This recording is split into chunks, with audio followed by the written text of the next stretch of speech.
Praise the lord. యేసయ్య నీతో చెప్పమన్న మాట. కొన్నిసార్లు మనకున్న సమస్యలను బట్టి, స్ట్రగుల్స్‌ను బట్టి, ఆర్థిక ఇబ్బందులను బట్టి, అనారోగ్య పరిస్థితులను బట్టి, మనకున్నటువంటి ప్రతి ప్రతికూల పరిస్థితులను బట్టి మనము చాలా కన్నీటి ప్రార్థన చేస్తూ ఉంటాము.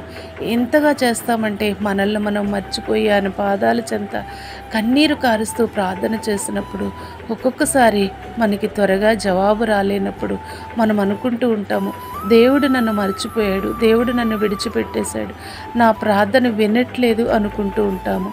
అయితే దేవుడి యొక్క వాక్యము సెలవిస్తూ ఉన్నది, ఆలస్యము చేసినా కూడా అలక్ష్యము చేసేటటువంటి దేవుడు కాదు. వారు ఆయన తట్టు చూడగా వారికి వెలుగు కలిగెను, వారి ముఖములు ఎన్నడూ కూడా లజ్జింపకపోవునని దేవుని వాక్యం సెలవిస్తూ ఉంది. మనము నిజముగా మొరపెట్టినప్పుడు దేవుడు మనకి సమీపముగానే ఉంటాడు.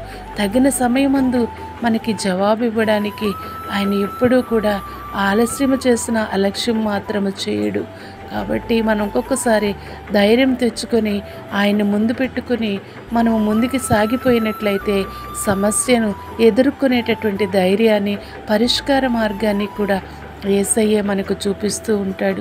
ఏ విషయంలోనూ కూడా మనము కృంగిపోకూడదు, బాధపడకూడదు, వేదన పడకూడదు.